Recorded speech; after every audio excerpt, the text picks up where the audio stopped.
Yeah. Keys to the city, baby. When you see us, so you know you really viewing greatness in the making. Double up on facts we stating. Podcasting, cruise control, city, state, the nation. So what you saying, what we saying, prime information. Facts, topics, stipulations, first down, played it. Presenting topics for Kanye, to Tom Brady. Facts, keys to the city, we unlocking the statements. And ladies and gentlemen, we are back. Keys to the City from All Noise Radio, Clovercrest Media. And if you get to miss today's episode, remember, you can watch us on YouTube. Check us out on Spotify as well. I know everybody's got Spotify now. Amazon Prime, iTunes. Like I said last week, Keys to the City is all over the place. So if you're, what are you having a hard time over there? You're having a hard time over there. You're having a hard time. I wasn't going to talk until the mic was on. Speaking of a hard time, and talk about, I guess, the dark cloud and the curse is on the New York Giants. We're not going to get into them fully, but the breaking news earlier, another receiver goes down. Corey Coleman, torn ACL, gone.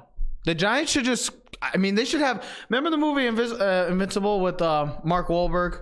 They should have tryouts. Papali. Yeah, Vince Papali. They should have tryouts for who should be playing on the Ray, you call the hot dog vendor guy. I'm ready. Are you sure about that? I am ready. Are you sure? The New York Giants, it's like a dark cloud is over them now. It's like Jesus is saying, bam, that's what you get for trading Odell Beckham Jr. Guess what? Sterling Shepard could be out until week 1.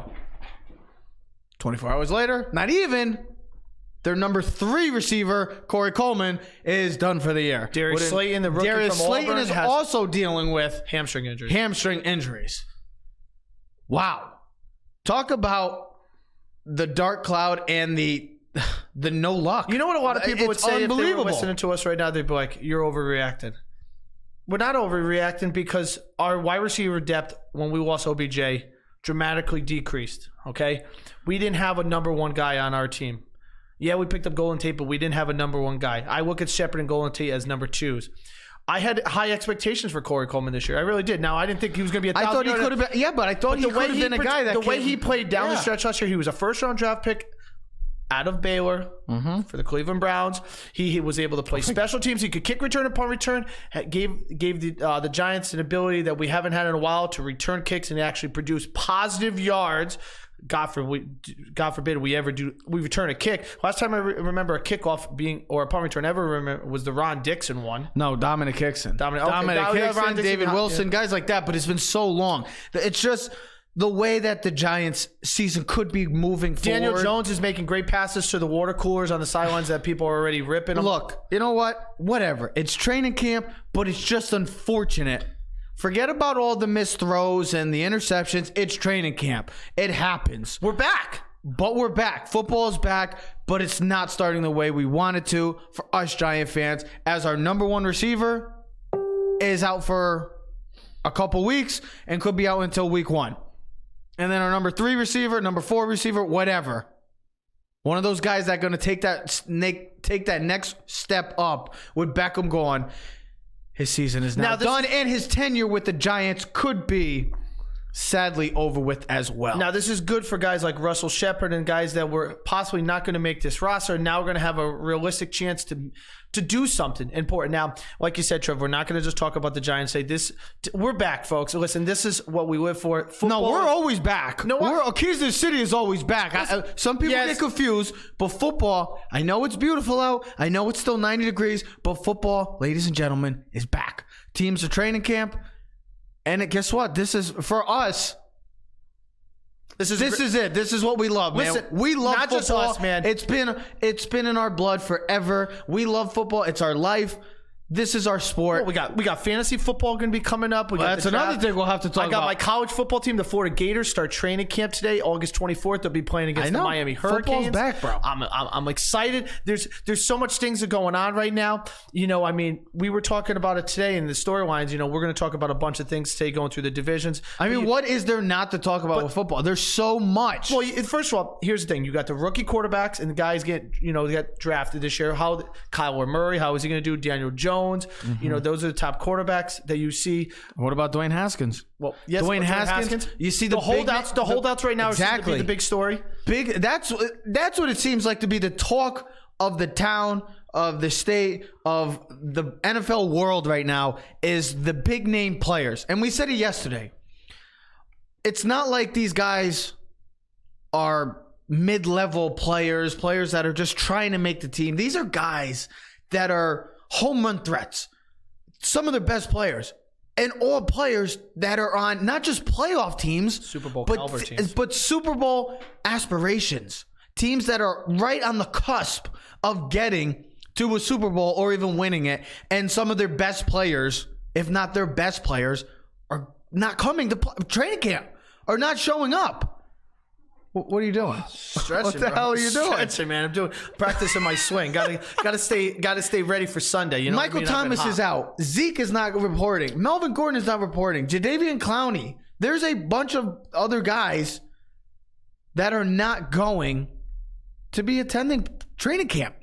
And for these teams that are hoping to get to that dream scenario of hoisting a Lombardi trophy, well, they have to first deal with some of their home run hitters. Yeah, they don't have to worry about a guy tearing his ACL on the first day of camp. No, they just got to hope that he shows up if they don't give him the contract. He's going to show up. They're all going to show up. I know. But that's what everybody's talking about. What we want to start talking about is the divisions. NFC East, AFC East. We're going to go through it all, but we're not going through. We're going to go through it differently. We're going to go with teams. One team. I got to give the rules because, as we know, if anybody people that listen to the show, you know Ted. He rambles on too much, so I got to tell him the rules. I have to give him rules now. I can't even just go with it. I got to be like a dog on a leash. Yes, I have to. I'll run away. You're like a dog chasing traffic. You wouldn't know what to do if you caught it. You know, that's a Joker. See, he doesn't even know. No, I was gonna say like Rocky chasing the squirrel. But go ahead. So here's the rules.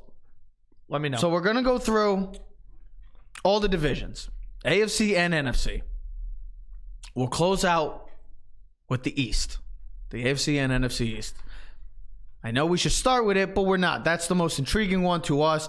We'll get into that and why we came up with the players as well. So we're doing teams and players, one player. Did you hear that, Ted? One player. Yes, I know. Not two. I know. Not three. One player. So, and then after all this concludes, will give us the reason why this one position. It's the bottom line of this game, and the main reason. You forgot one other rule. Give me the other rule. So the rules were for this thing. We were going to talk about the division. We're not making predictions. We're not going to talk about any individual teams and break it down. We'll be doing that the next 4 to 5 weeks before the season starts. Yes. So what we said was we're going to pick one team that had the most pressure in the division, and we also said we're going to pick the player in the division that we thought was had the most pressure / importance in that division. So here we go. This is how we're going to start it. We're going to start with the NFC North. Ted?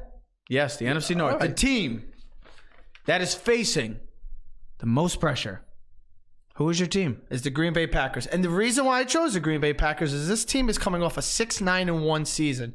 Now, when we think about the Packers, at least in the last 10 years, we think of a team that's won the division multiple times. They've literally been the front runner, okay? Yeah. They've won it like 7 of the 10 years. And the Bears have won it like once or twice, and the Vikings have won it once. But, you know, when you have one of the best players in all the NFL and Aaron Rodgers, you're almost expected, like the Patriots, to win the division every year. So they had a really poor season last year. Aaron Rodgers, and I said, he didn't have a great season. You laughed at me yesterday. He goes, he had 26 touchdowns, 2 picks. I said, but it still wasn't the same season that we expected. He was dealing with injuries, and they were just struggling. Yeah. So for me, the team that has the most pressure is the Green Bay Packers. They got a new coach, and Matt LaFleur from the Titans. Listen, if this doesn't pan out, you know, there's going to be a lot of question marks. They drafted 5 of their 8 guys in the draft this year were defensive players. They went all defense mostly. When we thought, and we both did the NFL draft preview, we thought they were going to go offense, pick tight end, maybe wide receiver, and help your franchise they quarterback. went defense. Help your franchise quarterback out. So I think the team that has the most pressure, and it's not that any other team doesn't have pressure, but when I look at the Packers and Aaron Rodgers, he's 36 years old. They got a brand new head coach. They have to show that they can win and produce, because we all know you want to get to that 2nd and 3rd Super Bowl so you can start putting yourself name with the same guys. Because I don't put Rodgers in the same category as other guys who have won Super Bowl. To me, the team that faces the most pressure Do we have a caller? Yeah, we do. Do we have a caller? Nolan Rich. Let's pick it up. Pick it up. We haven't had a call. Let's get a caller. Nolan. Do we have him? He's on. Nolan, do you hear us? Of course not. There's always some technical difficulties. Nolan, can you hear us? Yep. Yeah, he hung up. All right. Damn. Hopefully he can call back. To me, the Minnesota Vikings are the team that face the most pressure. Look, this is a team 2 years ago that was looking like they were going to the Super Bowl. They were going to host it in their own stadium. We thought this team, with their dominant defense, was going to come back. They were Super Bowl favorites last year. One of the Super Bowl favorites coming in. And don't know what happened. I mean, they had a better season with Case Keenum as their quarterback over Kirk Cousins. Think about that. Case Keenum, that's already been on 2 other teams since being the quarterback of the Minnesota Vikings. This team's window is closing. Mike Zimmer, his tenure as a coach could be coming to an end too if he has another poor year. I won't say, so if he goes like a 9-7, to me that's still a poor season for them because this is a team that their window is closing. Now you could go either Green Bay or you could go Minnesota. Minnesota, to me, they have the talent. They got the playmakers. They have the defense. They all have to put it together now. And it's on the Minnesota Vikings this year. This division is, we always want to take out Detroit and minus them already out. But this could be a 3-team race for that NFC North. Player now. Player for me, it's easy. For me, it's Kirk Cousins. Okay. And the reason I say, listen, when you get a fully guaranteed contract, the first NFL player ever to do so was $84 billion. There's pressure to live up to those expectations. Now, he had statistically last year a good season. He had 4,300 yards passing, 30 touchdowns, 10 picks. But they were 8-7-1. This was a team that, you had aspirations of Super Bowl last year. Now, I know Dalvin Cook was injured last year. You have 2 elite receivers in Stephon Diggs and Thielen. They just re-signed Kyle Rudolph. Mike Zimmer, he's a defensive-minded coach. They brought back Anthony Barr. All levels of the defense are great. So, for me, you have to live up to that fully guaranteed. And if you don't win, the contract will never live up to expectations, and you as a player will never. This is one thing I'll say, a reason why I picked him. And I said make or break here, and I wrote this. His record, his career record is 32-30-2 as a starter. You're a 500 quarterback record. How are you going to be? Are you going to be an 8-8 quarterback, or are you going to be 12-4 and you're going to lead this team to a championship? Because to your point, when you put the most pressure on it, it goes with Cousins, because this team, if they don't win a Super Bowl or at least get to the Super Bowl this year, there is going to be major changes in Minnesota following next year. So we're flip-flopping on this one. For me, the player that has the most pressure is Aaron Rodgers. All I've ever heard for the past 3 or 4 years is Aaron Rodgers is the best quarterback in the game. He could end up being the greatest quarterback of all time. He might be the most unreal type quarterback we've ever seen in this league. Most gifted. Okay, that most gifted quarterback in this league. What has he done for you? What has he done for me? What has he done for Packer fans? What has he done for Aaron Rodgers fans? What has he done? I know that he has offensive line issues. He has injury problems. No weapons surrounding him. Look, folks, when Tom Brady loses players every year and somehow gets to the Super Bowl and wins it still, don't give me the excuses anymore. This is all on Aaron Rodgers. Aaron Rodgers needs to put up or shut up. Nolan, can you hear us now? Good. How you doing, pal?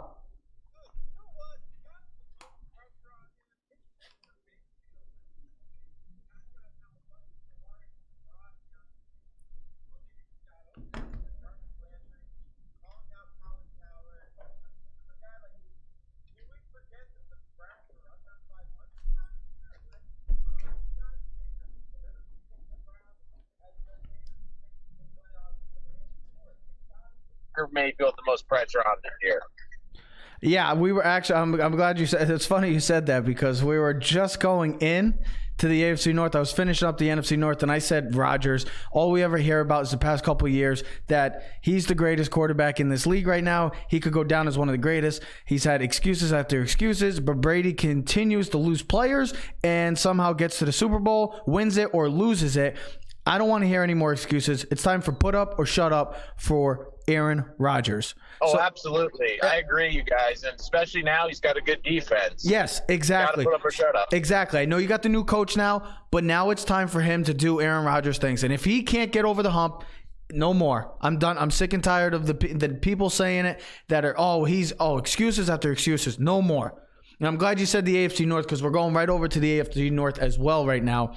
To me, I picked for a team. I mean, is it obvious? It's the Cleveland Browns. It's the one team that I think everybody. See, for me, it's opposite. For me, it's the same thing. And Nolan, I still got you on the line, and I'll have you rebuttal or say what you got to say to me and Trev's point. For me, the team is the Pittsburgh Steelers. The player is Baker Mayfield. Now, I'm not trying to go too fast, but the reason why I picked the Pittsburgh Steelers is because Mike Tomlin, since he's been the head coach, has 3 playoff wins, and they've all been against subpar teams. And we always Matt Moore, Alex Smith, AJ McCarron. Okay, now with that being said, the Super Bowl. We always talked about all the bees, right? Well, guess what? There's no Le'Veon Bell no more, and there's no Antonio Brown. Big Ben and the Steelers have to prove that they can win a big game and prove that, listen, I think Tomlin won with college players. He has never won anything since then. They have to prove, and listen, this is the Pittsburgh Steelers, okay? You expect Pittsburgh Steelers, it's like the Yankees. That's the way I think about the Pittsburgh. It's Super Bowl or bust, okay? And when you have Big Ben, a Hall of Fame quarterback there, and you have weapons like he's had for the past 10 years, and you can't find a way to beat the Patriots or get to another Super Bowl, that's my pressure team. Now, the player, for me, is Baker Mayfield. Mine, surprisingly, is going to be Lamar Jackson. You took a chance trading up in the first round to go get your supposed franchise quarterback. What if he has another subpar year? Not running. We know what he can do running the football. It's throwing the ball. And in the game that we play in right now in the NFL, it's about throwing the football and winning with your arm. It helps to have the legs, but guess what? Ask RG3, ask Cam Newton, how is that translated so far for them? It's about the arm. Lamar Jackson needs to have a big year throwing the football. You took a chance in him in the first round last year. You want to be that franchise quarterback, Lamar, you have to have a big year. I know it's different, but I'm going Lamar Jackson for this. Now, Nolan, who is your team and player of the NFC North that you would think has the most pressure? AFC North, I apologize. I think it's 2-4. I think it's going to be Baker Mayfield and it's the Cleveland Browns. Because the Browns, everyone's saying that they're going to be the Super Bowl, like they're going to be in the Super Bowl this year. They're a real dark horse. And look, I think that they have a great team. But I think the Steelers are going to be motivated because of everything that happened last year. And I think you're going to see the best of Big Ben we've seen in 5 years. But I do agree with Trev about Jackson because I think we're getting a little bit into the hype train with him when last year that offense was a lot of smoke and mirrors. There was a lot of option, and now they're going to put pressure on him to throw the football. And let's not forget, in the playoffs last year, he was so bad in 3 quarters, people were clamoring for Joe Flacco to come into the game. That is true. That is true. Hey, I'm just saying, I know the obvious could be Baker. I'm saying Lamar. Baker, we already know what could be. He looks like he's going to be that franchise quarterback. Lamar is still the question mark. No, I appreciate you calling, man. Haven't heard from you. I haven't heard from you in a while, but I'm glad you're around and football is back. And I know you're going to be happy as a Jeff fan as well. Nolan, thank you for calling. So let's get over to the NFC and AFC South. NFC South. Ted? Who you got? I apologize. You said say that again. NFC South, AFC South. Okay, I know this was a toss-up for us. So this is I'm gonna tell you the team and the player, and I'll make it quick. The team, I think it's the obvious, and you and me both talked about it yesterday outside on the patio. The team is the Saints. It has to be. After what's happened the past 2 seasons with them in the playoffs, it has to be the Saints. The team with the most pressure because Breeze is 39. Listen, how open is this window right now for them to win a Super Bowl? Maybe it's this year, and is it really one more year? Maybe max? Listen, they're going to have to pay Michael Thomas. We know that. That's one of the big things that's going on in the NFL right now with the holdouts. If they pay him, how is that going to affect the rest of the team going forward? Kamara's probably going to want a contract next year, okay? Especially if he has another big breakout season. How is that going to affect the rest of the team? You know, they talk about it all the time. the team is never going to be the same the next year. You're going to lose players to free agencies, injuries. So that's why I think the Saints team that we said the last 2 years have been the favorite to win the Super Bowl. That's my most. Now, the player for me, I threw a little screwball to you, Trev. It's Jameis Winston. And I wrote it down. I said, listen, final year of a rookie deal. I said, make or break. You want to get the big time deal, or do you want to be Ryan Tannehill, a backup quarterback to Marcus Mariota? Ryan Tannehill, first round quarterback, drafted. He was supposed to be the next Miami Dolphin quarterback of the future. What happens? Injuries, never lived up to expectations. He got traded, and now he's the backup quarterback to Marcus Mariota in Tennessee. They brought in a quarterback guru this year in Bruce Arians. Okay. If he can't win this year in his 5th year in a rookie deal, he was the number 1 pick, then he's not going to be worth the money, and he's going to end up just getting released and let go in the following season, and he'll just be one of those quarterbacks that floats along, and it will never live up to the expectations of being the number 1 quarterback. And the reason I also picked him, he was been suspended, he's been hurt, and his career record is 21-33. Okay, so for team, I'm going to agree with you, which I don't like agreeing, but this is very simple. The Saints, the window is closing. For the past 2 years, you've lost with heartbreak. You've lost with controversy. Now it's time. It's like the Aaron Rodgers thing. Now it's time to put up and shut up. If you can't get over the hump this year, what do you do from there? You got a quarterback that's about to be 40 years old, Hall of Famer, but what are you going to do? You're having issues with your star receiver right now, trying to get a contract extension with them and figure that out. That's not the type of situation you want to be going into training camp.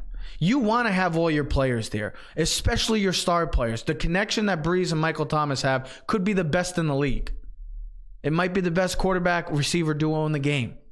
So to start off your year coming in with your best player possibly not playing and holding out until he gets that contract, that's not the right start you want to be as a New Orleans player, team, organization, and even a fan. You don't want to see that. The window is closing. They need to find a way to at least get to the Super Bowl. Okay? 2 years ago, they lost on a heartbreak. Last year, they lost on the controversy. What is it this year? Saints, who dat? Where you at? Now, forget about the who dat. Where you at? Now, what you got for player, bud? Player? I got Cam Newton. Because he's coming off of surgery. And I've been talking with Pat a lot about this. And there's people that think he's a great quarterback. I just don't see it. I'm sorry. The one moment he's had in his entire career is the moment in the Super Bowl where he choked. He was an MVP. We saw how great that team was. Cam Newton, they were 6-2 last year at one point. We thought they were going to compete for an NFC title. And then they went 8 straight and lost. I know partially because he's been dealing with injuries, but that's another part in the franchise quarterback. You want to see him to live up to the 2015 MVP expectations. Yes, you want to see him as a Panther fan. You want to see him get to that level because you have seen it before.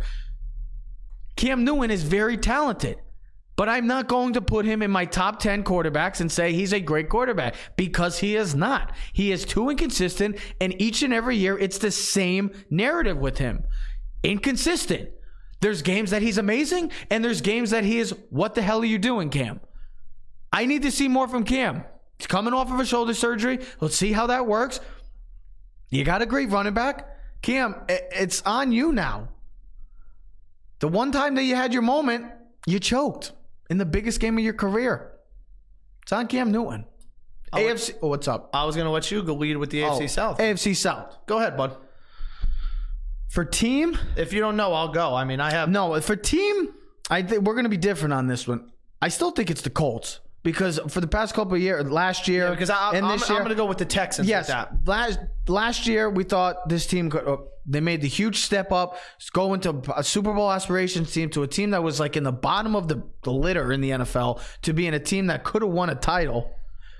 Now they're one of the favorites. Andrew Luck's healthy. Your offensive line is nasty. You got a good player surrounding them. You got Eric Ebron, T.Y. Hilton. You got Marlon Mack. You have players surrounding your franchise. I still don't think they did. They didn't do enough, but they still got the coaching, and that's what you need. You need a good connection you need to have good chemistry with your quarterback and your coach. Just ask the New England Patriots why they're there every year. It's because the quarterback and the coach chemistry is at an all-time high. I still don't understand why the Colts would not want to give Andrew Luck another big-time receiver or a solid running like back. a Le'Veon. I mean, Marlon Mack could be that guy, but it's on the Colts. The Colts. You can't even say Marlon Mack. I'm not saying he's in that upper echelon. I'm saying that he is a good enough back to produce in this league. You want to do? He's not that great. So I said the same thing. I'm going to stick with what I said yesterday. The Texans. I mean, I feel like it's like the same joke over and over that I got to listen to. It's the same ritual, man. It's like this team's got all this talent. They got Deshaun Watson. You know, they had Lamar Miller. They got DeAndre Hopkins. They got J.J. Watt. You know, they got Clowney. They had Tyrann Mathieu. They got this guy. They got that guy. Oh, they got they have good regular season. They lose these bad games, and then playoffs come, and they look like crap and they just fall apart. Like, when are you going to put something together and prove that you're worthy of being a team that we can actually take seriously?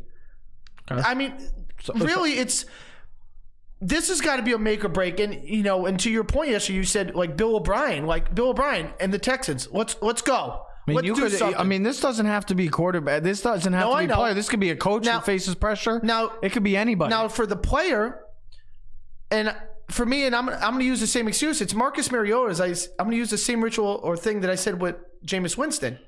Listen, you were the number 2 pick a couple years ago. Heisman Trophy winner, quarterback out of Oregon. You loved him out of college. So did I. He was a great player. I still love Mariota. Listen, he's still great. But you just don't know what he's going to be. And this Titans team is very underrated. They were 9-7 last year. They can make some noise in this division. They're a sleeping team. They got a very underrated. They're a sleeper. Well, they are a sleeper. They are a sleeper. Because we look at the Jacksonville Jaguars. They got Foles. They got Fournette. They got a great defense. The Colts, you just said it. I just said the Texans.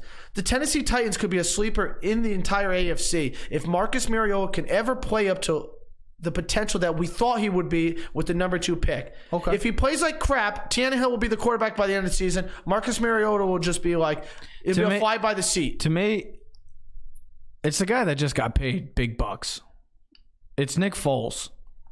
And I say this because we've seen Nick Foles before when he's on another team or he's got a big contract.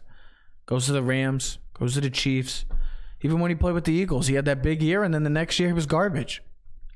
I'm not buying into the Nick Foles hype all of a sudden. I mean, what he did with the Eagles for those 2 years, those 2 playoff runs specifically. I mean, we were on the verge of maybe seeing if Alshon Jeffries doesn't tip the ball in the air and the ball gets picked off last year, maybe we're talking about the Eagles in the Super Bowl against the Patriots again. You don't know. They were that close. And Nick Foles' magic was working. Again, he won the Super Bowl. He won the MVP. He left. The Eagles don't regret it. We'll talk about that in a little. But hey, to your point, Trev, though, with Nick Foles, listen, we've talked about Jacksonville Jaguars the last 2 years, and our buddy RJ always critiques them. This team had an elite defense 2 years ago. Last year they fell apart. But they're always their biggest weakness? It's the quarterback, and that's why with Foles now, you sign him to a massive contract. Guess what? He's your guy. You're telling your organization he is your guy. You're giving him the keys to run this organization in the right direction. Now it's time for Nick Foles to do Foles magic again.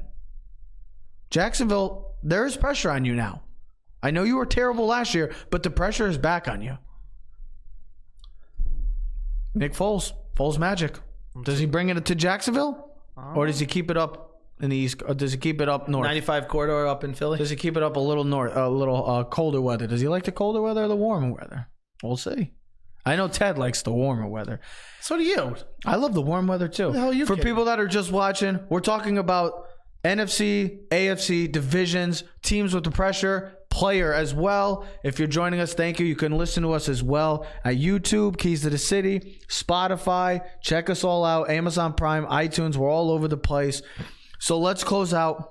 Well, no, we're not closing out because we still have to do the East. So let's do the West. No, we're closing out with the last 2 divisions. We're halfway home. The NFC West, AFC West, and then we'll close out with the East Coast teams. NFC West. Mine's the same team and the player. It's the Rams and it's Jared Goff. Ooh. And the reason why I say that is because can they repeat last year's success? This team has been trending upward the last 2 years with Sean McVay. Oh. All right? You just made the Super Bowl. we've seen they put out the stat every year. The losing team from the Super Bowl every year doesn't make the playoffs, it seems like. It's only happened like twice in the last 10 years that a team that's lost. BS, guess what? Team just did it last year. I know. It's only happened like twice. I know. The Patriots are a different animal when we talk about any other sports team. So they are, because they have Brady and Belichick and no one else does. And you can knock them all you want, but they're the two best combos in the entire football, and I don't care who else you want to put together. But it's Jared Goff. First, because when you're the number 2 pick, you were the number 1 pick. Get it right. I'm sorry. Get it right. I make mistakes once in a while. Once in a while. I say more The Rams often. traded up to go get you at number 1. Okay, you didn't. Jeff Fisher ruined you the first year. Sean McVay came in. You've been getting better. Last year, you almost played to an MVP caliber season. Rams haven't paid you yet, right? Going into your 4th year. Carson Wentz just got paid a massive deal.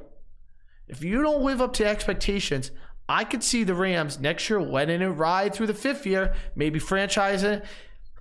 You got to prove that you're worth the money. You want to get paid like Carson Wentz, just like any other NFL player. You want to get paid. Okay. You got to prove it. So yours is all on the Rams. You're all Rams. And with him, if he plays like he did in the beginning of the season, they could go win the Super Bowl. But if he plays like he did late in the season, they won't make the playoffs. You're wrong on this one, and I'm gonna disagree. I'm gonna disagree Take a look with at you. these results, starting with one from Wikipedia.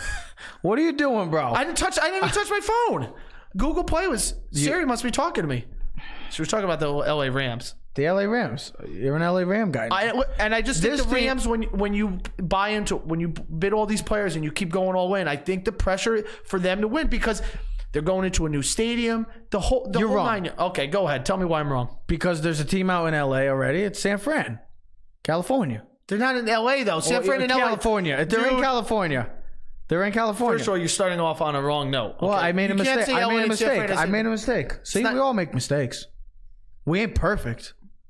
Just go on. Do you know I saw on one of these football pages, they had this team going 14-2. Who? The San Francisco 49ers. When? I saw on one of the NFL News and Update. Yeah. No. 14-2, winning the division. What was he smoking? I don't know. I have no idea. Listen, 14. This is why I'm talking. This is the same team that everyone thought was going to be the big jumper last year. But this is why I'm talking about. All right. Jimmy G's coming back from injury. You had a good draft.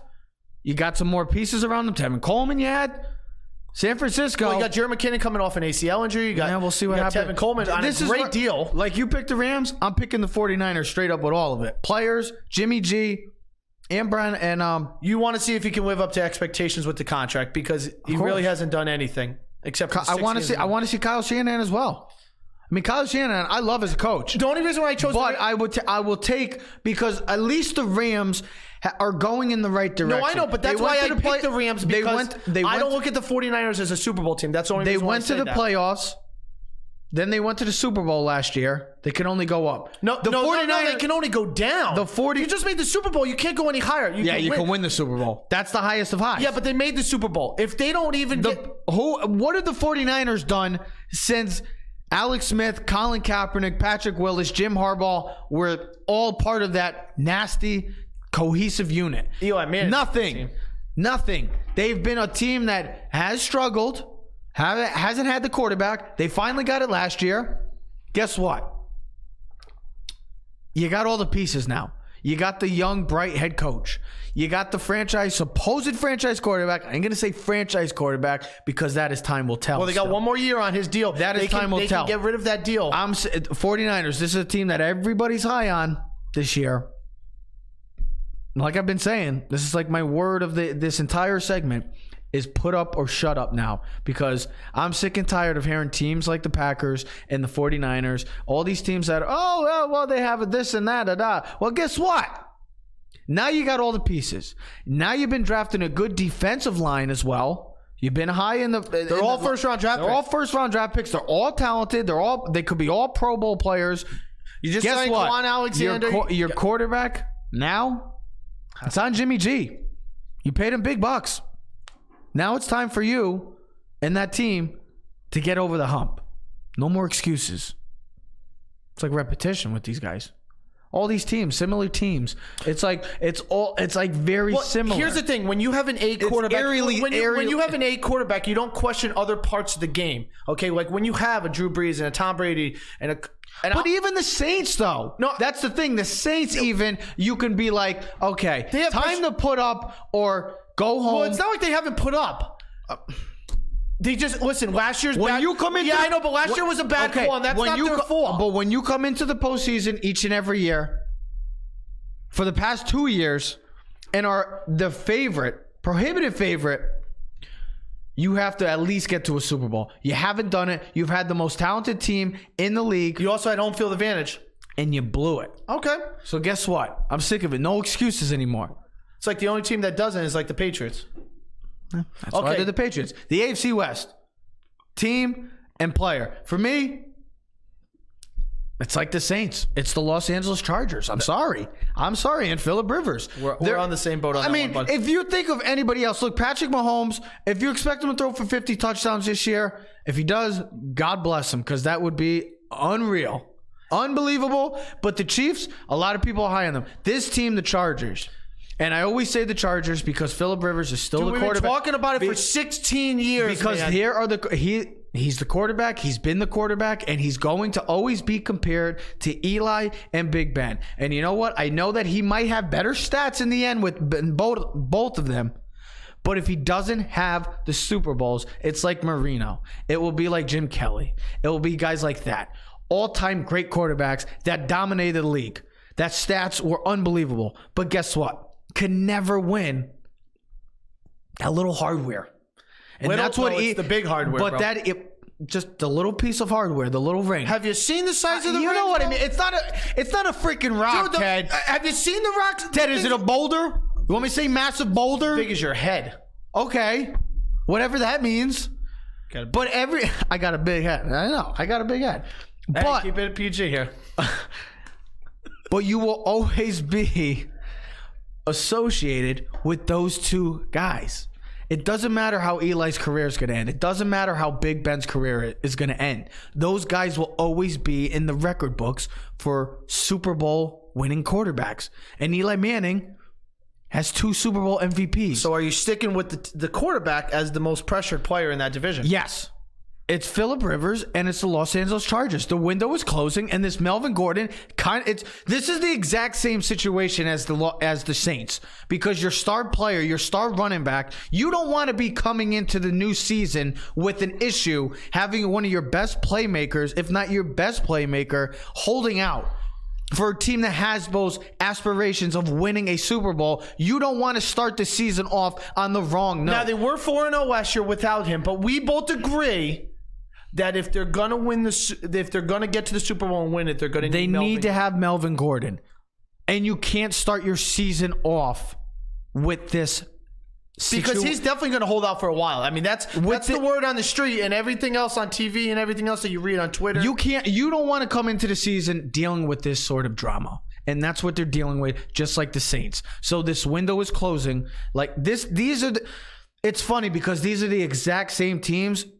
They're the Saints of the AFC, and the Chargers are the Saints of the NFC. That's it. These teams are exactly like you have 2 older quarterbacks. One has a Super Bowl, are both going to be in Hall of Fames, both dealing with star players holding out.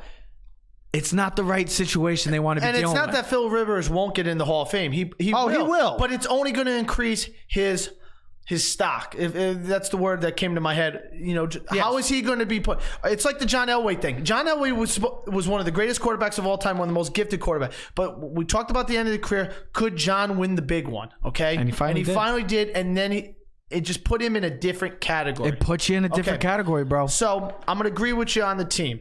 I do. I am agreeing with you. The Chargers. I think it's because of the Phillip Rivers and the whole team. It's like every year. Last year they had a great team. Remember we thought they were going to go into Foxborough. They were going to beat the Patriots. And then here's the other thing. All the years when they had LT with Daniel Tomlinson and they just couldn't win. They could never get over the hump. There was always an excuse. Injuries. This, that. So I'll agree with you. The team. Now I'm going to be different on the player, and I do agree with you. Probably is Phillip Rivers with the most pressure. But I'm going to go differently, and I'm going to go with Derek Carr. And I told you this reason why I told you this yesterday that I probably would do this. The reason why I say that is because 2 years ago, this guy was possibly going to be the MVP of the league before he broke his leg. Okay? You got John Gruden last year. Now, he's supposed to be a quarterback guru, one of the best, right, of all time. Goes back to the old days in the West Coast system and 49ers and the Green Bay Packers. You brought in Antonio Brown. They signed Tyrell Williams from the Chargers. They drafted Josh Jacobs to running back. Okay, their line might be a little shaky, but it's probably not the worst in the league. Arizona has the worst offense line in the league. If he can play to that potential, this team could make a serious run into the playoffs. And my question, well, not my question, but my reaction to this is, if he doesn't play well this year, I think the Raiders move on from him. They trade him, or they move on from next season. And they're going to Vegas next year, so they could be looking for a new franchise quarterback if that doesn't pan out. I know I'm over talking you, but we talked about it when the draft came. Would they take Kyler Murray? Would they take any of these quarterbacks? There was rumors, okay, with the number 4 pick. Now, they didn't. They took the defensive end out of Clemson. Colin Farrell, yep. Thank you. If you got all these pieces now to play with, you got all these toys. You got 2 good receivers. You got a good running back, a youthful running back. You got a quarterback guru and a coach. Yes, you lost Jared Cook, but you still have great pieces around you. If you can't produce with the pieces around you now, then you're just not that good. And you were not worth the money that we gave you 3 years ago. And that's why I chose Derek Carr. Not that I disagree with you on the Phillip Rivers, but I wanted to be a little different. I wanted to give you another expectation. I have no issue with that. So let's get over. Let's do the AFC to the AFC and the NFC East. Right in our local backyard. So from the AFC East, to me, pressure. I mean, it's not the Patriots. The Dolphins are going to be garbage. We know what they're in rebuild mode. It's obvious. And we're both on the same page. It's the Jets. It's the New York Jets. It has to be. They're in New York. It's the New York Jets because the pressure comes down to 2 people. Either way you want it. It could be Le'Veon Bell. No. It could be Sam Darnold, or if you want, it's gotta be you could add Adam Gase. Listen, this he had team, the GM fired. You brought him in from the division rival Miami Dolphins, and the reason why I'm going with you because I'm on the same thing. Yep. I think it's Sam Darnold, and I think it's and it's the Jets with the pressure. Now, do I think they are a playoff team? No. Can they make the playoffs? Possibly. If they beat up on the Bills and the Miami Dolphins, that's 4 wins, okay? Maybe you split one against New England. Now, you see how the rest of the schedule pans out, but you got talent on this team. You got Jamison Crowder. You got Le'Veon Bell. You got a decent offensive line. Their tight end, Chris Herndon, is gone for the first 4 games. Yep. Suspended. You got Robbie Anderson. You got a pretty good defense, okay? Yes. Sam Darnold, the reason why I say pressure is he going to live up to the expectations? There was a possibility that he was going to be the number 1 pick coming last year. He wasn't. No big thing. He was the 3rd pick for the New York Jets. The Jets want to prove to everyone, and of course they want to knock it on the Giants' door, that Sam Darnold was worth that pick that the Giants really screwed up. Okay? And if Sam Darnold produces and plays well like they think he will, and they get to 8-8 this year, 7-9, 8-8, 9-7, they're going to be like, we're trending upward and we're going to be good. But if he doesn't, they have one of those seasons, 6-10, 5-11, 4-12, and he struggles. He takes a step back. It's going to be a big knock, and it's going to hurt. And especially in New York, everything is 5, 6, 7 times bigger because look at the post like we have. I mean, the post. I don't even know what today is. This is about the Mets. It's all over. They've been talking about the Jets. You've been seeing more of the Jets than you have seen the Giants. And in previous years, it's always been about the Giants, and the Jets have been like the little brother. Now it's like the Jets. And if the Jets pan out to play to the potential and the expectations that most fans believe they're going to and the paper says, then they look like they're going in the right direction and going to compete for AFC East titles, playoffs, and even AFC titles as well, and Super Bowls if they continue to go in that right direction. And it all comes down to the development of Sam Darnold. And they got him probably the best weapon in this whole free agency class this past year, Le'Veon Bell. You got the nicest toy for him and a running back. And you got a great slot receiver. And one of the best Crowder. Running backs in the game. I mean, he was the best running back up until last year when he sat out. Now, you got all the pieces. Now the best running backs across the neighborhood. And Saquon. It's amazing. Now you got 2 of the best running backs in New York playing in the same building. Playing the same stadium. And they will play this year. Awesome. They will play this year. So this is an easy one. I'm not even saying much because Ted said it all. The Jets, it's all on the Jets.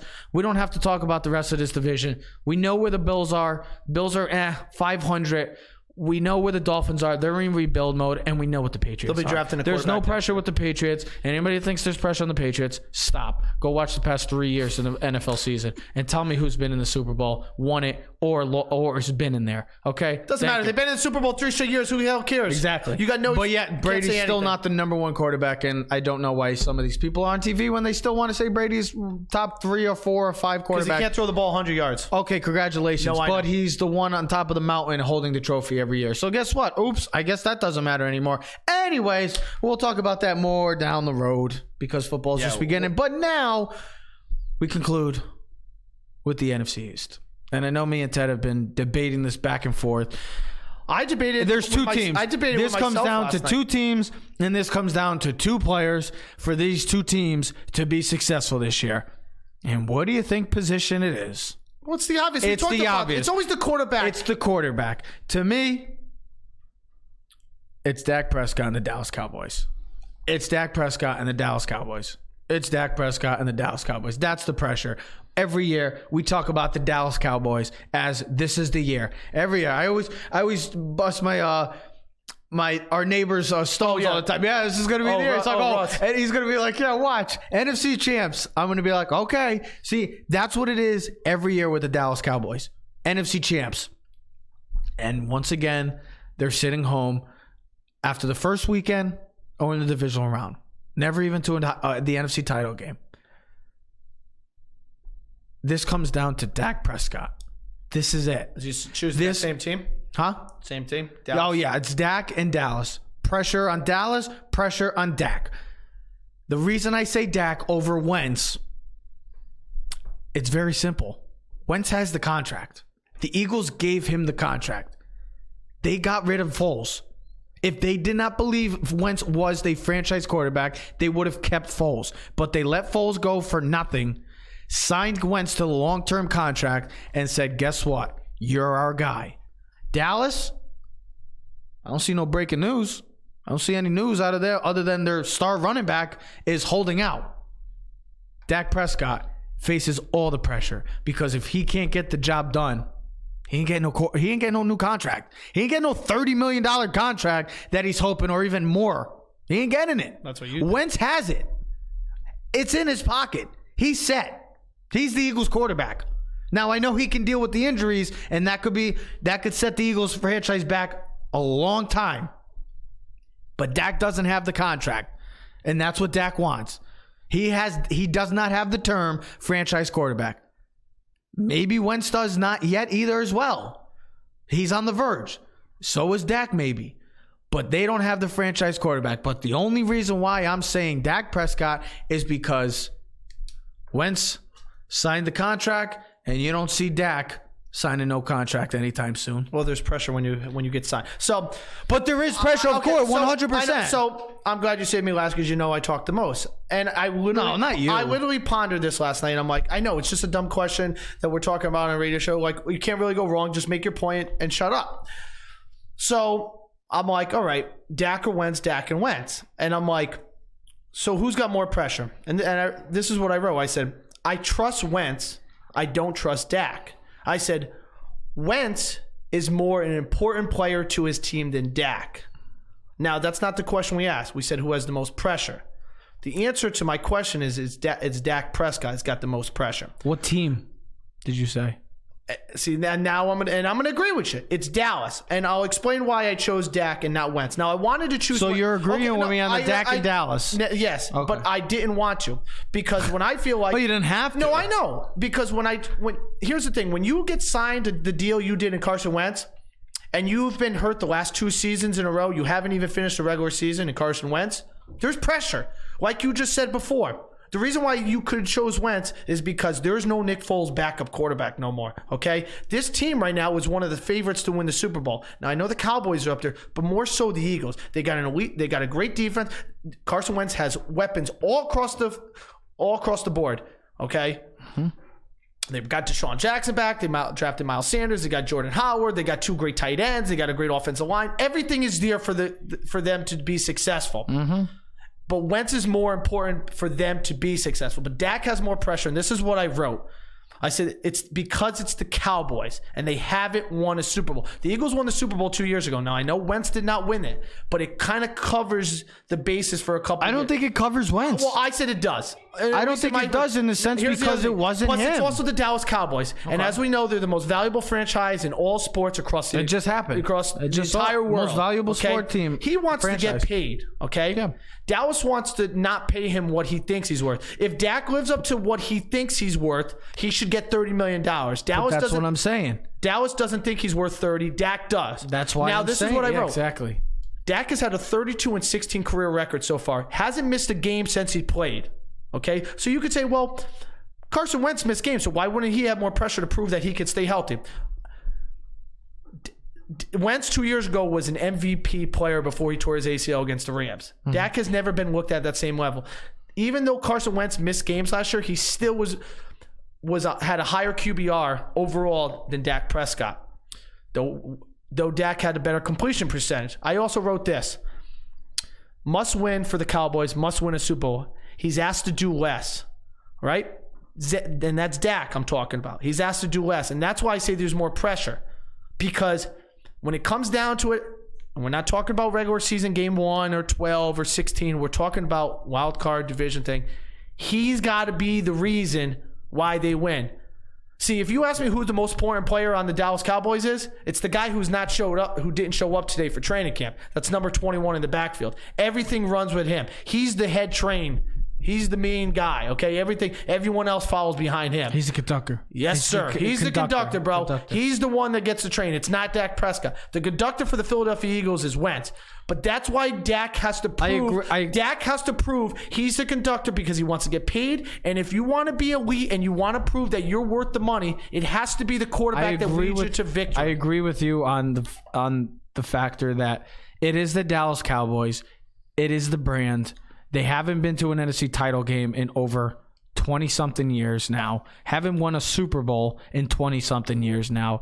Dak Prescott. 1996, 1995, so coming up on 24 years.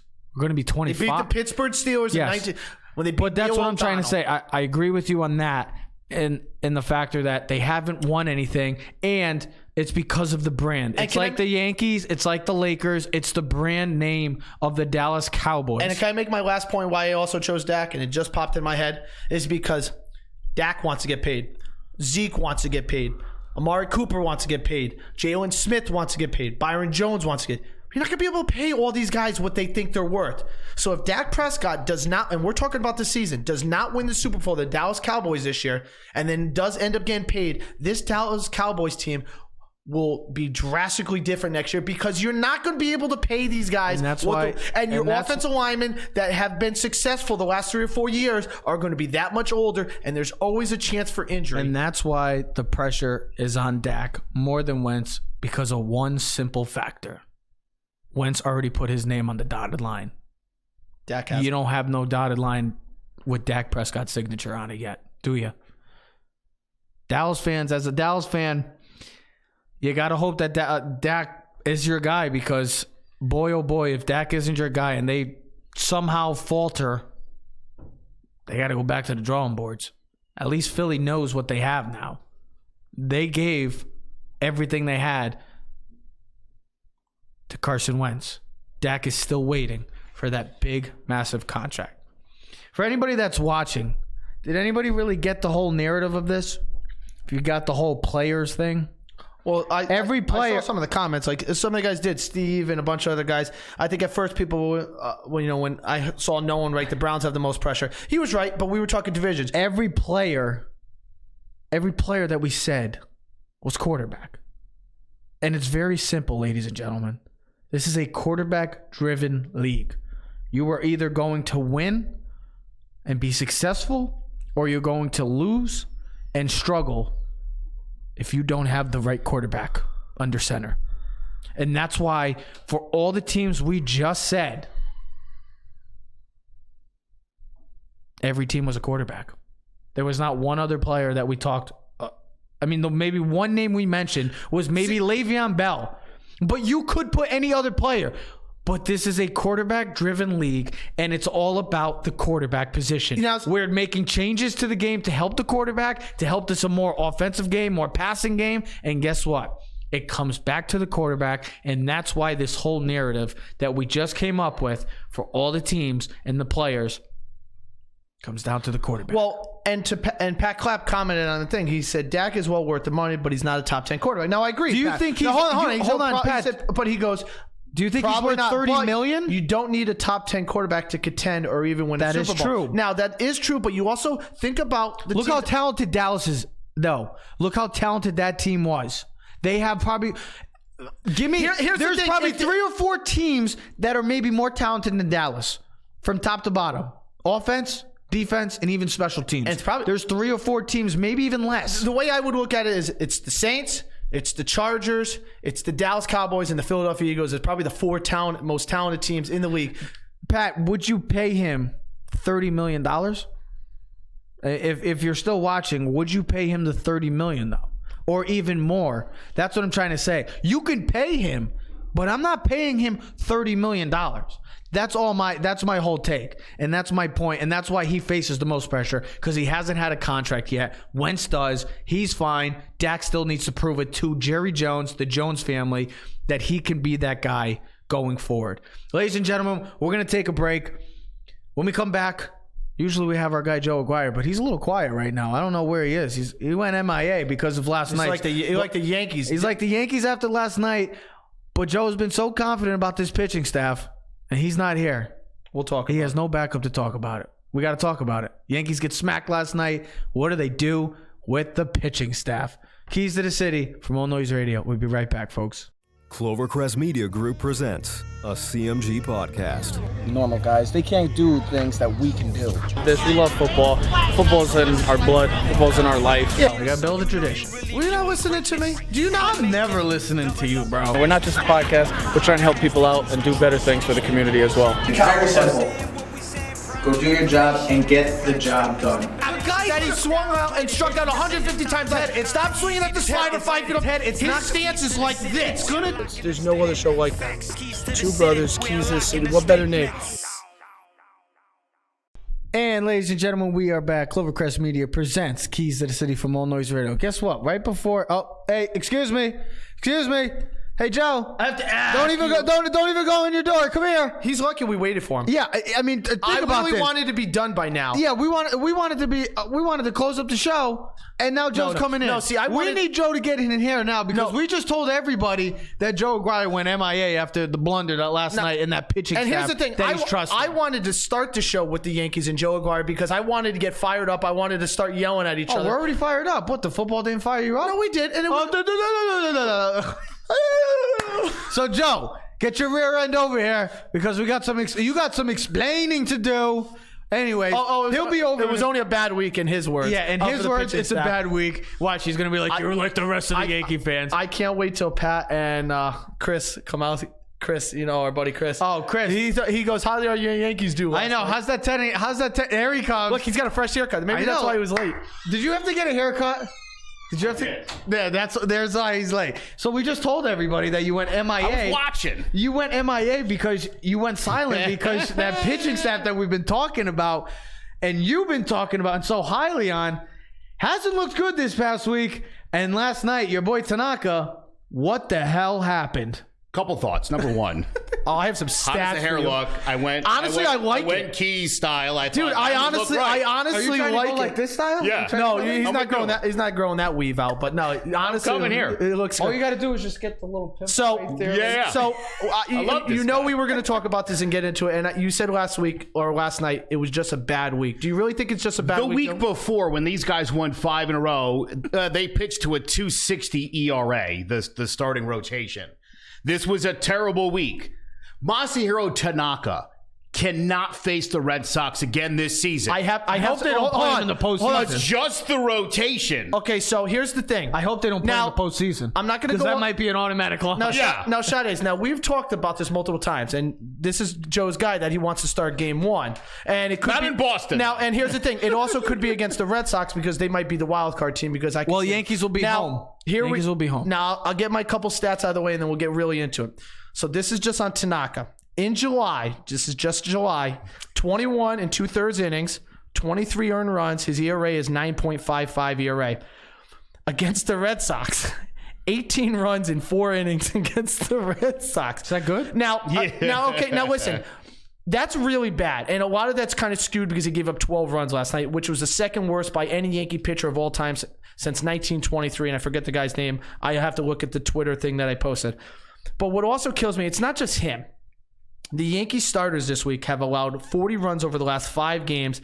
And as a team pitching staff, they've allowed 54 runs over the last 5 games. Now, luckily they got an now offense here's the that's thing. scoring Now here's the other 8 thing. to 10 runs a game. Now you can make One more. They had a 12.84 ERA combined before last night's start against in the Twin series. Yeah, and listen, now it's not like the Twins and the Red Sox have great offensive lineups. And look at what they did last night. The Twins last night put up another 10 runs. Cruz had 3 home runs. But these are the teams that we talk about because really this is what it comes down to. These are the teams that we're going to be playing in October. I don't, if I'd be more.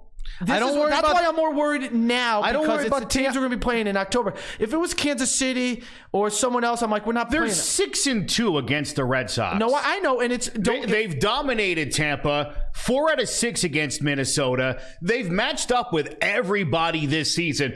I understand that. Look, this rotation has not been great. J-Hap's got the worst ERA. That was your boy in Yankee, literally in a single season since AJ Burnett in 2010. In his last 7 starts, he's thrown 33 innings. So this and is a 6.82 ERA. He's horrible. Yeah, I mean, Trev. But, and he gives up way too much. Somebody just said to me, you need 4 reliable starters. Who's got 4 reliable starters in this league right now? Who's got 4 guys? What team's got 4 guys where you're like, oh, in the bag? Nobody. No. There is not enough arms in this league right now. Not enough good enough. I would say Houston, but they don't have 4. They're not going 4 They don't. deep. They're not. They got about 2.5. The Red Sox could have the closest to 4 if their starters finally live up to expectations because with Sale and Rodriguez and Porcello and Price. No, you're right. The Yankees have 5 if they all pitch up to their capabilities. These are 5 stud pitchers. Are you including Severino in that? No, I'm including German. You got it. Never mind Severino. You got 6 stud pitchers. The Yankees have a plethora of pitchers right here. Joe, Sabathia gives up way too many home runs. I know who's leading the league in home runs allowed this season. Verlander, I think. So I'm just going off of that. Also, we were talking a couple weeks ago after the London series. I told you the balls were juiced. Those balls in London were especially juiced. Kyle Higashioka and Michael Chivas last night both like broke the Stratocast meter. It seems to me everybody's ripping these whatever's in these balls. If you barrel it up, bye-bye. Well, did you see the stat last night? It's getting old, and I'm not enjoying it. The pitchers are complaining about it. You don't like it? And you're seeing it because the Yankees have 12 guys with 130 plate appearances and a .450 slugging percentage. 12 guys. Did you see That's insane. Now, not the American League East like 20 years ago would have had 12 guys like that. Are you kidding me? It's like the balls came back from London. Now, they had a stat last night on ESPN. 3 consecutive games this week, starting from last night. Nelson Cruz had 3 home runs. Yes. The night before, the kid from Cardinals had 3 home runs. The night before, I didn't even realize it was Cano had 3 home runs. MLB history. Yeah, MLB history. You're seeing balls fly out at a crazy rate. And, I remember watching the first inning last night. Bro. And it's all launch angle. Yeah, okay, Rob And when Manfred. David Cohn and Paul O'Neill were talking how the ball was banging off the green monster like you were throwing, like when you were a kid taking the tennis ball thrown against the garage. It was like bing, boom, bow. I was like, did you ever see Babe Ruth swing? I mean, it was an uppercut. Yeah, it was an uppercut. Yeah. Don't give me your launch angle BS. Yeah. The balls are juiced. And the pitchers who live and die by the fastball are getting killed this year. Because 99 miles an hour don't make a difference. Verlander can make up for it. Guys like J-Hap can't. No. And that's what we're seeing right now. Not one pitcher on the Yankees can. Because they don't have that type of guy. Severino's the only guy. But he's not coming back. Right. And here's the thing. Somebody goes, I go, even if he comes back mid-August, he still needs 6 weeks to get ready. Yeah. So slow down. Because Sevy spoke yesterday. I don't know if you heard, or Wednesday, I read actually. in the paper. He's starting to throw. He threw a little. He says, Joe, I'll see it when he's actually in he says playing. He's coming back. He's going to come in as a reliever. He says he will reclaim a starting rotation spot by the last week of the season and be primed and ready for the playoffs. Well, what's he supposed to say? And knowing how well he pitches in the playoffs, that should give everybody a lot of comfort. But here's my thing. It's like, what is he supposed to say? I'm not going to be ready. I'm not going to try to get my starting spot. Like, we ask these dumb questions like, hey, how'd you feel after the win? Or how'd you feel after the loss? I don't know. I feel great. I'm ready to go party and have some drinks with my friends. Yeah. I mean, like, what do you expect? He's supposed to say, as an athlete and a competitor, I'm going to fight my way to get back. I'm going to hopefully be back to help this team. And whatever they need to do to make this team successful, if it's a closer, reliever, that is what I have to do to make the Yankees win. We've been looking at a lot of right there. Trade deadline's coming up. Trade deadline's next week. And it looks like a lot of these big name pitchers, and I know we've been talking about this for the past couple of weeks, but it seems like something's different. I said last week, and guys thought I was crazy, Noah Syndergaard is on the trade market. Didn't think that's where everybody, you both thought I was crazy, and I don't know what I'm talking about. That's the guy that I can go in and say he starts game one. And a week later, they are very serious about letting him go. He'll never get traded to the Yankees because the Mets are that friggin' stupid, because they'll rather trade him to the Padres. Even if the Yankees offered Glaber, I don't think they would do it, which is stupid. You know what's funny? It would never happen. But even if they did, I read something on Twitter last night, and I thought the guy made a good point. Would you go for him? Would you go for Syndergaard, and what would you offer him? Why do I want the Mets' second best pitcher? I don't understand why that's... That's because it's like, here's my point to that. It's because it's DeGrom's number one. It's like, oh, you could have Strasburg or Corbin. Oh, why would I want him? Well, because Scherzer's the best pitcher in baseball. But then why do the Mets suck? Because overall, because their bullpen is their bullpen. They can't hit. Joe, if they had DeGrom finally got 4 runs yesterday. Get it. I mean, so here's the thing. Syndergaard, you'd have under contract for the next 2 years. He's still 26 years old. That's a guy that you go, you know what? Severino, I can go 1-2 punch would be I nice. can go in game Come on, one. Joe, you don't think that sounds a little against Sale, spicy? Sale or Verlander. Go, that's the guy that first of all, he knows how to pitch in New York. He's had a bad season this year at 4 points, but we went back and looked at his stats. He's been under 3, almost 3.05 was his worst ERA in the last 3 years before that. Okay, he's got 99 to 100 mile an hour stuff. That's a guy that goes. I'm perking up. That's an ace. Say more. But the point I was making is that the guy wrote on Twitter. He goes, "This is how dumb the Mets are. The Mets would rather not trade Syndergaard to the Yankees and maybe have to face him once a year in a 4-game set, but they'd rather trade him to the Padres or another team that they're going to face 18 times a year." Because they're the Mets. Why are we getting so here's the thing. Why are we getting confused about this? It's the New York Mets. The Mets do everything opposite of what you should be doing. The Mets are the Knicks of baseball. And now they're trying to get rid of Diaz and Vargas and Wheeler, which they should, because they're not making the playoffs, and all the players that they gave away they should revamp. A 1-2 punch of Syndergaard and a healthy Severino. That could be some scary. Could be some scary stuff. Sure, I'm not even thinking. If you could dust off Cy Young and bring him back, that'd be great too. Come on, Joe. A better chance of that happening. But here's the thing: we've talked about. Okay, we'll start Hap as our number. Okay, so here's the thing: we've talked about this. And you said this. What pitcher are you going to go out and say that is the guy that's going to make? I already know what he's going to say. No, I know. Hold on. Marcus Stroman is not the guy that can be. All of a sudden, the Yankees are going to be the best team because we got Marcus Stroman. Right. Bumgarner's this and that guy. Syndergaard is that different echelon of pitcher. But you're not getting him. I know there could be a possibility, but I don't think. Depends on what the Yankees would offer. I don't think the Yankees. I would love to see what they would offer. I saw Florio and the pitcher Garcia just start out with, but I know the Mets would just say, nah, whatever, that's fine. I would love to see just what the first initial offer would be to them. If they even thought about it. Well, they probably have talked. If both teams consider it. Mets probably go, oh, how you doing? It's the Yankees, click. Right. It's not going to happen. They're not going to help the Yankees win a World Series. And the Mets, that's why the Mets will struggle. And there's nobody else. There's no one else available that's that locked down. And nobody else that worthy of giving away. Right. I think you hope to God Sevy makes his way back. Yes. Again, I think when Betances comes back, I think you utilize him as an opener. I still think they should make a move for pitcher. Continue to incorporate the opener every single week. It's working. Well, they're 8-0 when Green starts. Keep doing it. You know, the Yankees are 12-3 when Nestor Cortez Jr. is in the game. He's been great. 4-0 on the year. He's great. Well, except he didn't have that great a night against the Twins the other day. But I know. Nobody did. I know. Nobody did. When I watched that series, and I don't want to take away from the Red Sox game last night because I turned it off by the 6th inning. But I was at work that was in the one of middle the of the night. I didn't even craziest know. series. The Yankees could have easily gotten swept or won all three because they came back in game one. Now they end up losing. Chapman looked awful in one of the games. I don't know how they won that game. Didi, pay him now.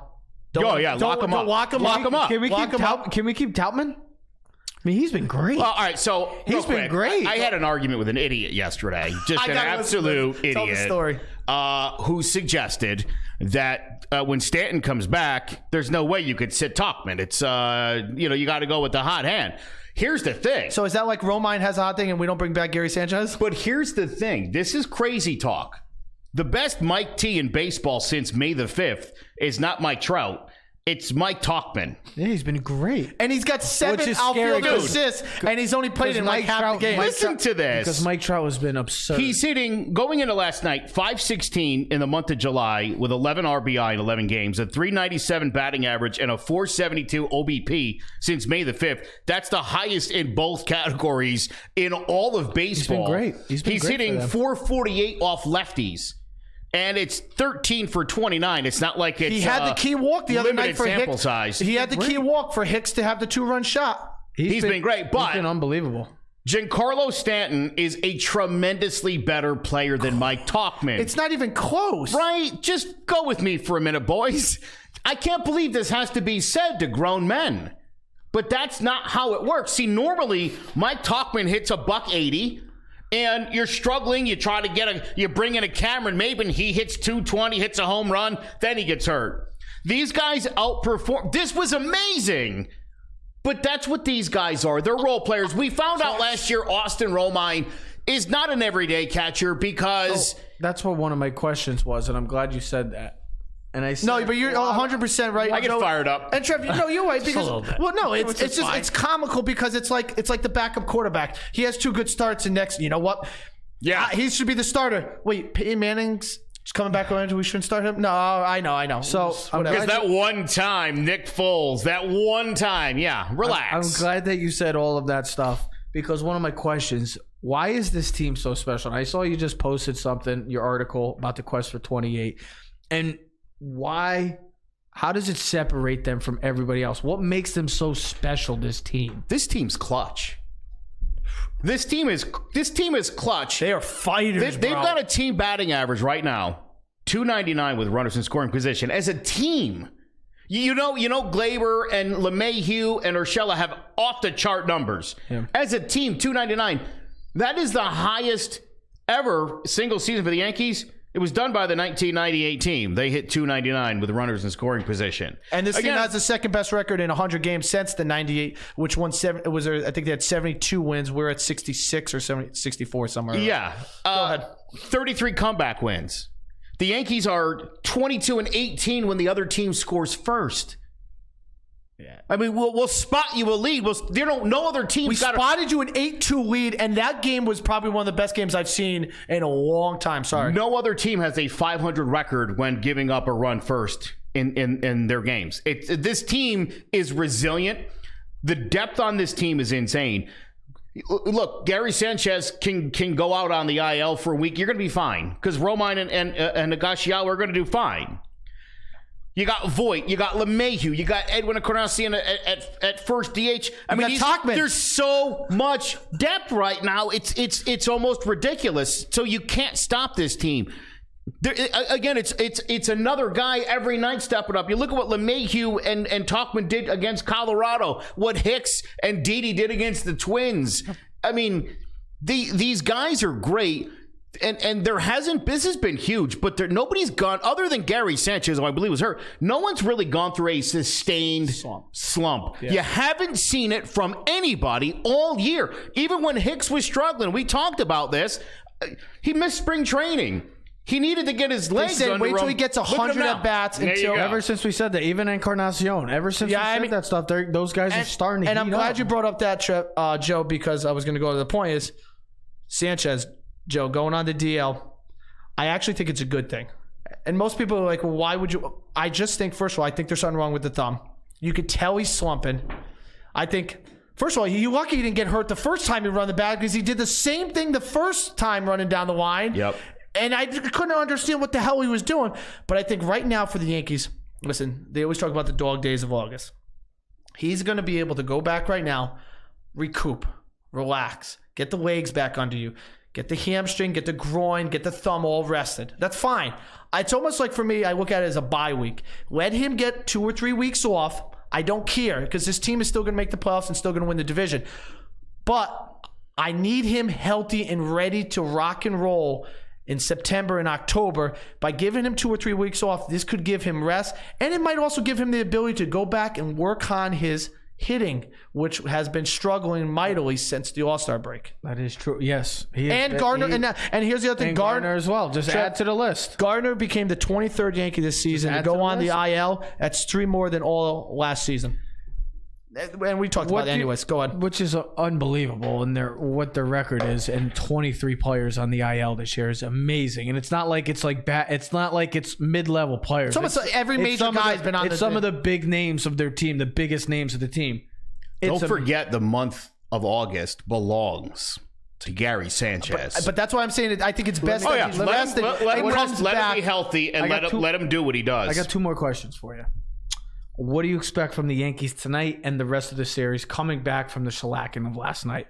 I mean, 19-3, Joe. That's I get it because that team just went through a bar fight with the Twins, the 3 games, and that was a slugfest as well. They were so beat up. Pitching was so beat up to come into Boston. Crap, they had to get Tarpley to race in. We know how he was literally coming off the bus dressing and jumping in the 3rd inning. We know how Fenway is to us sometimes, and we know how that team can be. And this is why I'm talking. Listen, Boston's that lineup dangerous. is loaded. What do you expect from them tonight?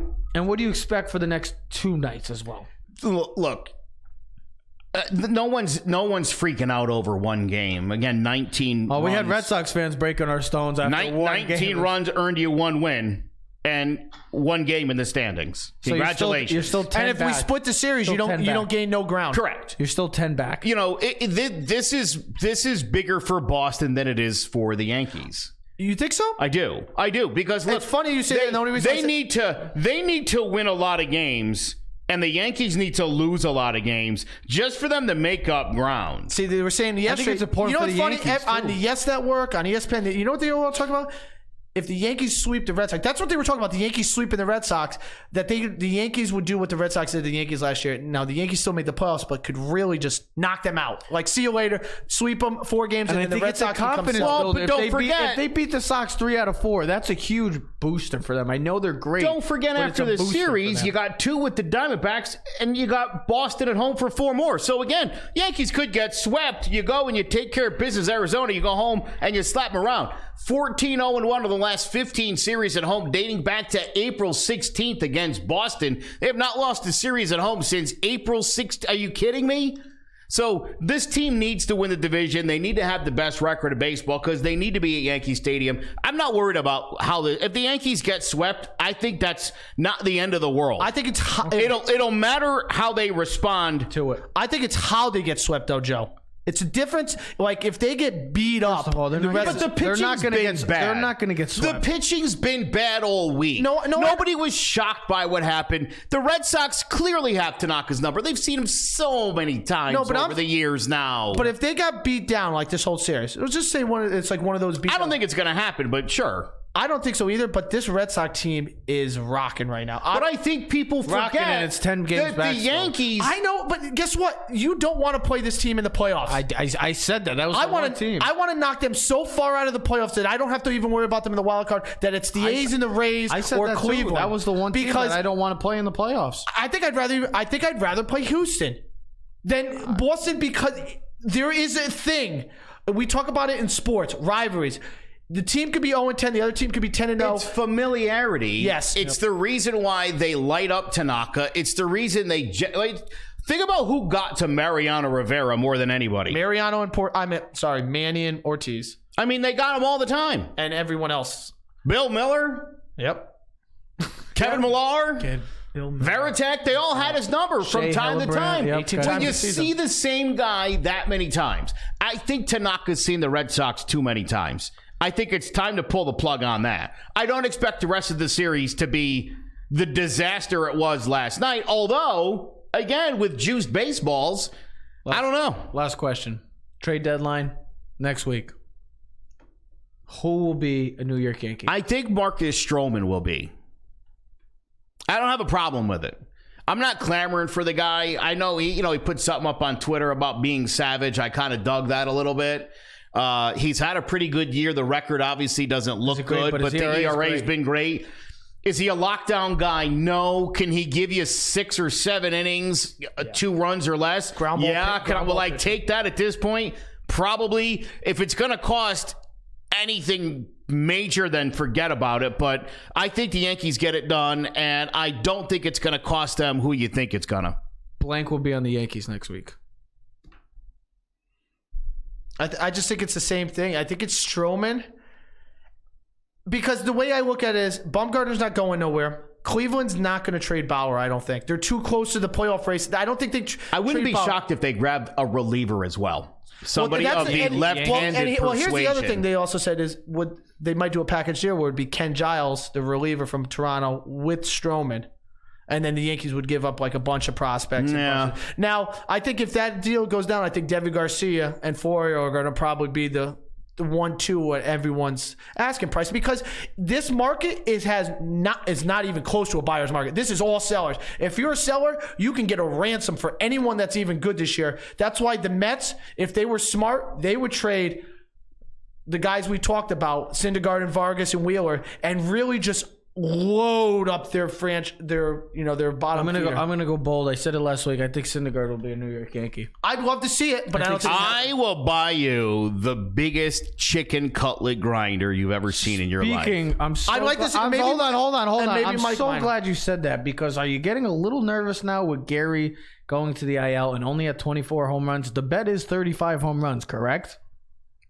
Is it 35? Is it 30? Come on. I mean, it was 30 originally. I'll make it 35. I still think he'll do it. I think it was still 30, but I was laughing because I think I joked with you even on the messenger. I said, oh boy, he's been struggling. Now he's going to go to the IL. Is it 30? I think it is 30. I'll tell you what I'll do. It doesn't even matter. I'll tell you what I'll do. I want him to. I'll tell you what I'm going to do. This is the kind of guy I am. I'll split it with you. 33 homers. 32. He'll hit 32 or more. Yep. That's the bet. Okay. No, it's got to be 32 and a half. You want to do double or nothing? 32 and a half. What's a half a home run? Ground rule double? Which means he has to hit 33. Inside the Parker. Yeah, fine. 33. I got him locked in at 33. Because if he hit 32, we'd be on a dead tie. It's a push. Are we doubling up the stakes now? No. This is not double or nothing? No. Okay. Why double it? Because but I'll tell you what. You're changing you up the stakes. If I have to buy you a sandwich, I will buy myself one too. So it is kind of double or nothing. All right, so I guess buying 2 either way. So we got something too, I guess. If Syndergaard's a New York Yankee by next week. Yeah. What do you want to do? Surprise me. You want one of those sandwiches? Yeah. Weathersfield Pizza House. We're coming. A question was just asked, do you think Boston makes a move? I don't think they make any big move. If anything, they try to get a couple small pieces. I think they try to get another pitcher. No, it's going to be bullpen help. It's all about their bullpen, because you listen to the thing. If their starters can pitch the way they are supposed to, with that offense, everything else should follow suit. So Andrew Kashner, since Boston got him 0-2, he's gotten four homers. He hadn't given up a home run in his last 5 starts in Baltimore. So 7 innings to Boston tonight, and he falls. So 7 innings tonight, 3-hit ball. Who's gives pitching up for 1 the Yanks tonight? Who's pitching? Paxton. Oh. I say Paxton gives you 5 solid, 2 runs, 4 hits, 3 Ks. Mark it down. 3 home runs. No, 1 home run. First inning. Okay. Is huge. Okay. Devers and Bogarts, man, are... Yanks 9-7 tonight. That's going to be the final. Okay. Hopefully they do. Not as much of a slugfest. 7-6 Yankees. I just want to win. I don't care. Yeah, right. I don't care. Just keep winning. 19-3. Yeah, right. 16-4. Boston. Ladies and gentlemen, we are signing off. Joe, as always, thank you for joining us. Thanks for having me. Thanks for showing up too. I'm glad you got to make it. I was watching you guys on my phone, and I was like, I'm doing it. He made it. I did. Ladies and gentlemen, we are Keys to the City. Clovercrest Media presents Keys to the City. You can follow us. You can check us out as well. If you didn't get to see today's episode, go to YouTube. You can go to Spotify. It's pretty cool. Spotify, iTunes, Amazon Prime. We're all over the place. Keys to the City. Check us out. Bigger and better things coming. Football is starting to pick up. We'll see how the Yanks do. Trade deadline. A lot of things happening. We are out. Yeah. Keys to the city, baby. When you see us, so you know you really viewing greatness in the making. Double up on facts we stating. Podcasting, cruise control, city, state, the nation. So what you saying, what we saying, prime information. Facts, topics, stipulations, first down, played it. Presenting topics from Kanye to Tom Brady. Facts, keys to the city, we unlocking the statements. Yeah. Keys to the city, baby. When you see us, so you know you really viewing greatness in the making. Double up on facts we stating. Podcasting, cruise control, city, state, the nation. So what you saying, what we saying, prime information. Facts, keys to the city, we unlocking the statements. Streaming every Friday.